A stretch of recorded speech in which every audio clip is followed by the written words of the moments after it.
Back at it again, and oh man, we've got a doozy today, guys. We've got quite the frustrating one, to say the least. So yeah, I'm sorry to bring the mood down today, but I think this is majorly important. Okay, so yeah. With that being said, like, share, comment, hit that subscribe button if you're new. Put an emphasis on the share. Okay, it's the arrow button down below. You can copy the link. You can text it via text message. You can send it via Facebook Messenger. You can send it on Twitter. You can post it on your Twitter. But this should be shared because it's just absolutely ridiculous. Anyway, with that being said, let's dive in. There's a lot to unpack in this report, so I want you to stick with me through the entire thing because, trust me, you're going to be just as outraged as I was when I discovered these points. And you will not believe the outrageous items that have been released in this $1.7 trillion Pelosi-Schumer spending bill. Rand Paul was seen rolling out a 4,000-plus page cart of the monstrosity, leaving CNN's Jake Tapper to mock the House Republicans' fight against it. Mike Lee labeled it as an act of extortion coming from Democrat leaders and figured out details were much worse than expected, proving you can never trust what politicians tell you. Nope. When Schumer tried defending himself from reporters' questions, it only caused more consternation, leaving Americans wondering what else is hiding in this heinous bill. Will Republican voters turn on their representatives for backing such an expansive bill? Get ready for endless debates and speculation as citizens claw for transparency and accountability on this exact issue. That's a great point as well. We have to make sure our voices are heard. These Republicans that are voting for this, we need to make sure that they know that we don't support it. I mean, if you don't support it, maybe you do support it, and I would love to understand why that is. But yeah, let's just jump into it, and you might change your mind. If you do support it, I think you'll change your mind. I'm Gary Franchi. You want the top news every day? Hit subscribe and turn on your notifications. Talk about an oppressive government. The FBI is still getting funded despite its outrageous and corrupt behavior, and $1.7 trillion spending is in this monstrosity, this 4,000-page long omnibus spending bill. Money allocated to improve security at our border? Not according to this tyrannical bill. It's no surprise Senator Mike Lee couldn't take it any longer and called on. No, I believe there is money for the border, but there was like a stipulation to it. Like, it can't be used to pay for a new border patrol or something. Like, it basically made the money only useful for bringing in more people and not keeping out people. So if I remember correctly, I think I came across an article that was speaking about that. I could be wrong, but if anybody has read more into that, please let me know. But I believe that there was money allocated for the border, so they can't say we did spend money on it, but there were stipulations to it. All right.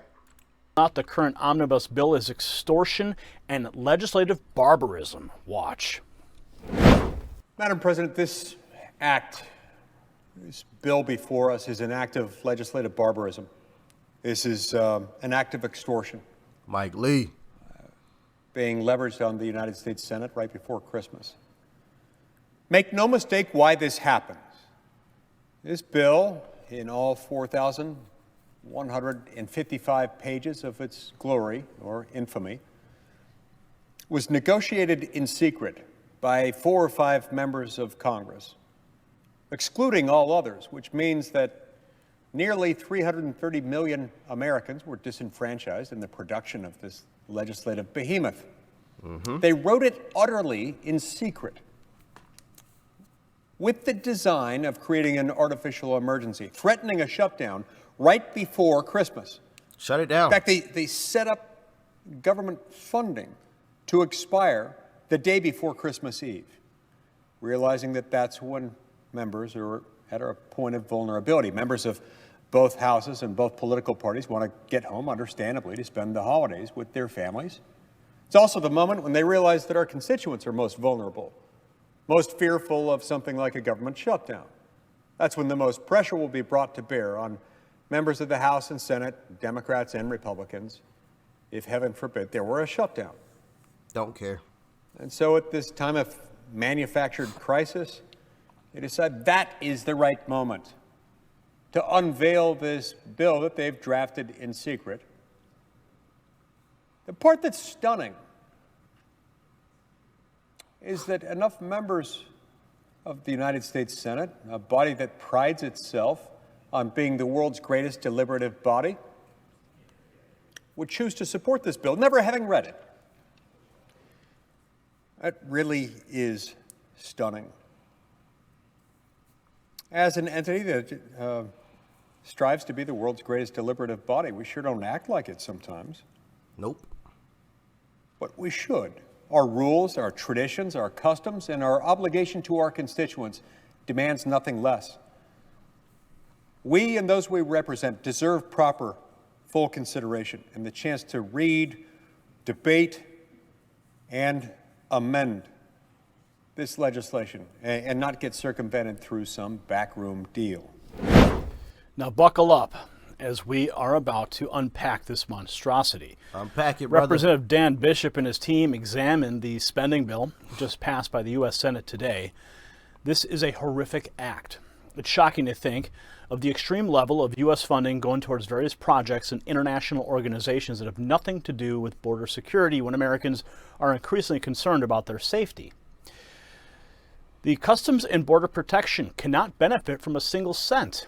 Yet Jordan, Lebanon, Egypt, Tunisia, and Oman will see $410 million come their way. The UN is set to receive $1 billion. That's right. Who? $1 billion for the Who's getting $1 billion? to receive $1 billion come their way. The UN is set to receive $1 billion. That's right. $1 billion for the United Nations. Salmon. That's right. Salmon will get $70 million, while bee-friendly highways get $3 million.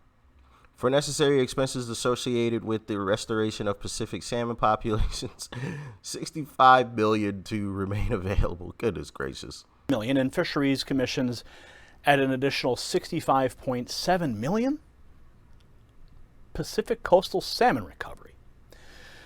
Now, no one can deny these are absurd causes, yet they are all pale in comparison to the hundreds of millions being spent on family planning, where population growth is claimed to threaten biodiversity. To top it off, two senators will be receiving hefty sums, with Senator Leahy claiming $65 million for two of his pet programs, and Nancy Pelosi getting an entire federal building named after her.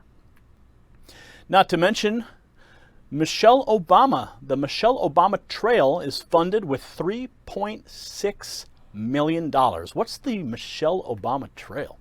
Goodness gracious. Even the Equity Institute gets a whopping $477,000 for anti-racist training. Oh my gosh. This is absolutely outrageous. Already an additional $47 billion in Ukraine funding is being proposed, and guess what else? It also authorizes a Ukrainian Independence Park right in Washington, D.C. Oh my goodness. Ukrainian Independence Park, something we really need. Not to mention monuments for journalists. That's right, journalists are going to get monuments as well as service animals. Now, if this wasn't enough, even more money is scheduled to be injected into programs in Pakistan for gender issues, plus a gender equity fund with $200 million. Bro, we're sending $200 million to Pakistan.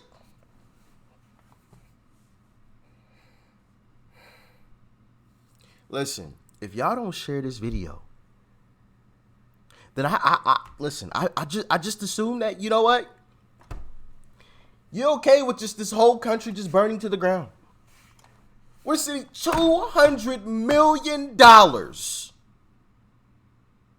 Not $200.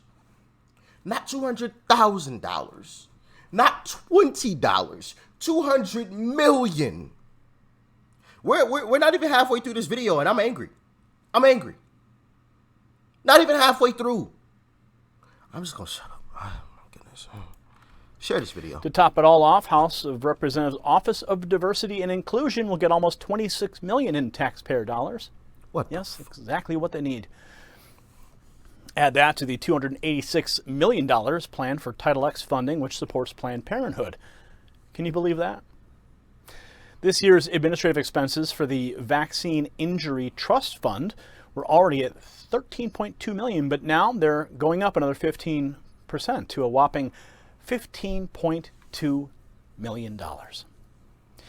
It's unbelievable how much taxpayers are expected to pay, ready for this, for an influenza pandemic. $335 million. Oh, and there's unique surveillance tools built into that as well. Oh, there's more. And $7.5 million just to understand the domestic radicalization phenomenon. Really? To give Domestic radicalization phenomenon and advancing evidence-based strategies for effective intervention and prevention. What does this even mean? Domestic radicalization? So does that mean anybody who speaks out against the government? Is that I got a feeling that's what that means. Like more and more people have been waking up and looking at this stuff and saying, no, this is ridiculous. We don't want this. And so they pass a bill against us and call us domestic radicalization people, radicalized folks. No, we're truth seekers. We don't want to harm anybody. At least I don't. I don't want to hurt anybody. Not at all. Even these people trying to pass this BS. Do I want to get them out of office? Absolutely. I want these people as far away from office as possible, as far away from making decisions as possible. But I don't want to hurt anybody. But of course, you know, they label us radicalized folks. Goodness gracious. reporters an idea of what 4,000 pages of hastily assembled congressional waste looks like, Rand Paul paraded the toxic plan before them. Watch. I brought with me the Omni, 4,155 pages. When was it produced? In the dead of the night. Look at that spending bill. Look at that. And they do this on purpose. They pass it right before, the holidays, or they present it right before the holidays. Give people this much time to read all of that, to read through all of that. 1.7 in spending. And you have to find out where that 1.7 trillion is by reading through all of this within a matter of a couple of days. Now, I don't know, if y'all are fast readers. I'm definitely not the fastest of readers, but I don't even think the fastest of us could read through all of that. That's ridiculous. So shout out to Rand Paul for calling this out. Let's continue. 30 in the morning when it was released. Now, people argue that it's conservatives' fault. You don't have the Christmas spirit. Somehow you're holding up government. Well, whose job is it to produce this? The people in charge of spending. The people in charge of both of the parties. When did they know that this would be necessary? Well, it's in the law, September 30th. You got 9 months, almost 10 months, to produce a plan, to have a spending plan. They weren't ready on September 30th, so they voted themselves 90 more days. They weren't ready last week either, so they voted themselves another week. And now we have it at 1:30 in the morning this morning. But what's the clamor? The clamor is to vote. Vote now. Let's get it done. Why are you standing in the way of spending? Well, the real question is this. What is more dangerous? What is more dangerous to the country? $1.1 trillion in new debt, or as Republican leadership likes to say, oh, but it's a win. It's a big win. We're getting $45 billion for the military. Man. So which is more important? Which threatens the country more? Shut it all down. Shut the government down. Shut the government down. Go back to the drawing board. You saying, oh, $45 billion for the military. Yeah, I support the military 100%. And I've talked about that in previous videos. I don't need to go into detail on that again. You can look up the videos. But just because you throw in $45 billion for the military, that doesn't mean that I'm just like, oh, yeah. No, no, no, no, no, no, no. No. And you got people like Mitch who are touting that. And that is why I say it is time to ditch Mitch. And I don't mean physically harming the guy whatsoever. I want to make that totally clear because I know people are going to try to twist my words. I don't want to physically harm anybody. I don't want to harm anybody. All I'm saying is get these people out of office. That is all I am saying. Okay? I'm not talking about hurting anybody in any type of way. But get them out of office. Because they're clearly not for the people. Clearly. Let's continue on. Are we at risk for being invaded by a foreign power if we don't put $45 billion into the military? Or are we more at risk by adding to a $31 trillion debt? I think the greatest risk to our national security is our debt. The process stinks. It's an abomination. It's a no good, rotten way to run your government. $6 trillion entity, and they want 24 hours to process this, and then they want to go forward. I will be demanding 2 amendments. One, that this goes against the budget rules. The pay-go rules say you can't do this. You can't have all this new spending unless it's offset. We will also be demanding that the pay-go rules are increased. Instead of taking 60 votes to evade the rules, we're going to ask that it be a 2/3 vote to evade the rules. The American people don't want this. They're sick and tired of it. They're paying for it through the nose with inflation. Adding $1 trillion to the deficit will simply fuel the fires that are consuming our wages and consuming our retirement plans. It's a terrible system. Someone needs to stand up. We're standing up, and we're going to say no. Tuesday morning, a reporter grilled the Senate majority. Shout out to all the Republicans standing up against this craziness, including Rand Paul. Huge shout out to Rand Paul. Majority Leader Chuck Schumer about the omnibus spending bill, asking, how is it a functional process to drop a 4,100-page bill this morning and expect to vote on it tomorrow? Watch.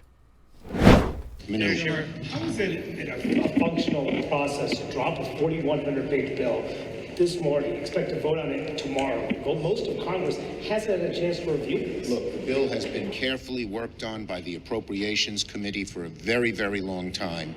Most of the provisions of the bill were well known weeks and weeks and weeks in advance. And getting this bill done for the American people, which really matters, is the most important thing. Yes. No, it is not the most important thing. You're not about to try to skirt by, but this is what I mean when Democrats know how to play the game. Bro, listen, I guarantee you there are people out there that, oh, yes, okay, for the American people. Guarantee you there's people out there just, oh, yeah, for the American people. We got to get this passed because Chuck, said it that way. Where's Mitch? Where is Mitch? You will never hear Mitch put together something like that is in favor of Republicans. Ever. Not ever. I've yet to hear it. And yet, last time I checked, Mitch's approval rating is like 7%. 7. And he's the leader? Can somebody explain this to me? I'm lost. I'm still new to politics. All right, I get it. Okay? I don't know everything. But for somebody to have a 7% approval rating, to be the leader of the party, what that tells me is that there's a whole lot of money being thrown around behind the scenes that we don't know about. And I guarantee you there's a whole lot of money within this bill that's being thrown to some of these folks. And that's why a lot of these folks are so quick to push it through. I mean, obviously, some of them just really don't care. They really don't give a darn. They're trying to go home, which is a problem in and of itself. If you're not ready to do the job, whenever the job is required, do not stand up. Do not stand up and ask people to vote for you. Okay? So for anybody that's out there that's feeling that way, any politicians, stay home. Don't even come back. Don't even come back. Just leave your job. Say you're done. Okay? Because effectively you are. For any politicians that have that mindset. But anybody else that is trying to push this through, I guarantee you they're getting a check from this bill. I guarantee you it's somewhere in there. Somewhere, some kind of way, some backdoor way. It may not be directly, it may not say, oh yeah, going directly to, but some backdoor kind of way, their campaign or something that they're working on that they can pull funds from, some kind of way. they're getting paid from this. That's the only explanation for this. Did Democrats meet For the American people, he says. Yeah, CNN's Jake Tapper mocked the House Minority Leader Kevin McCarthy and Republicans in the House over McCarthy's opposition to the Democrat Party's $1.7 trillion spending bill as a gang of flying monkeys. Watch. Exact irony. The reason that Senate Republicans are coming into this deal with the devil, in their view, is because they look at Kevin McCarthy and his gang of flying monkeys. He's like, they're not going to be able to legislate. Yeah. The reality of Washington, D.C. right now is an abomination. Certainly this kind of flagrant disregard for regular Americans and taxpayer money wouldn't have been predicted. The work of those America haters and criminals masquerading as politicians is one we simply must reject. For this reason, Rand Paul is absolutely correct in urging us to take a stand against this wild overspending, which is only going to get worse with record high inflation. We don't have to rush into this decision, no matter how much establishment figures on both sides may want us to do. After all, this bill needs to be voted down so that Republican voters who are fully justified in their anger can finally see some real lasting change come about from their representatives. Yes, sir. In the Senate and at the RNC. It's time for the status quo to end and show our government that business as usual won't fly. It's over. Let's continue the conversation. It's over. It's over. We have to make sure our voices are heard. We have to. And I don't mean, because I want to reiterate this again, because I know words can be twisted and things like that. So I want to make this 100% clear, 1,000% clear. I in no way, shape, or form am for or want to promote harming anyone in any way, shape, or form, including the politicians I am about to speak about. In no way, shape, or form do I want to see them harmed or hurt in any way, or even harassed in public. I don't even want to see that, because you see the Wicked Witch of the West promoting harassing people even in public. Oh, we'll make sure that they never, I forgot exactly what she said, but y'all know the Wicked Witch of the West. But I just wanted to make that clear. I don't support or want to promote or am not promoting any harming of any individual whatsoever. But these politicians that are trying to pass this bill, and these establishment guys and gals who want to push forth this bill and want to say, oh, it's a crisis, it needs to be done for the American people, they are BS. They're all BS, and we need to get them out of their seats. Get them all out of politics, including Mitch, and any Republican who is standing up for this bill. That's just my humble opinion on it. $1.7 trillion, right? It's a lot of money. It's a whole lot of money. We're like $30 trillion in debt already, so we're going to add another 1.7 on top of that. I mean, in comparison to the 30, 1.7 might seem small, but we're adding to it. So if we keep adding to it, we'll never bring it back down to a manageable level. But I'm sure you guys know that already. Most of you are sane folks. So not only that, but you present it at 1:30 in the morning. 1:30. I don't know many people up at 1:30 in the morning. Okay, that's not like up and alert type of hours to present something as important as that. But not only that, you present it at 1:30 in the morning and you tell everyone, hey, we need to vote on this tomorrow. What? It's urgent. It's urgent. If it was so urgent, why did it take you so long to present it? I know why. When they passed the bill to extend the time frame that they had to get it done, they had it done already. They had it done. When Rand Paul was talking about, they knew September 16th or whatever the date was that they needed to have that done, and then they passed they voted to extend the date. They had it done already, but they wanted to push it until the very last minute. To the very last minute. You do this. They do this all the time. They know the game. And unfortunately, they play it pretty darn well. Pretty darn well. But if nobody else is going to stand up, then we're just going to keep getting ramrodded into BS. So hopefully you guys share this video, and hopefully you reach out to some of these politicians and let your voice be heard, and let them know about your displeasure with all of this spending, this reckless spending. Like I said, I am not promoting any threatening or harming behavior, okay? Don't threaten anybody, don't harm anybody, but just let your voice be heard. That is it. That is all, okay? Just let them know how unhappy you are with this spending bill. That is all I am saying, because I don't want my words to be twisted in no way, shape, or form. Okay? Because I don't support that at all. It's idiotic anyway. It doesn't really get you anywhere, because then you just anger the other side. The whole point is to bring everybody together. Create, harming people just pushes us farther apart. That gets nothing done, in my humble opinion. So let your voice be heard and share this video. It's the arrow button down below. You can copy the link. You can paste it anywhere you like. You can text it to a friend. You can send it via Facebook Messenger. You can post it on your Facebook page, on your Twitter, on your Instagram, Truth Social, wherever, on your website. All right? Y'all stay safe out there. And let me know what you thought about this. Do you agree with me? Or do you think I'm some type of idiot? Peace and love. I'm out.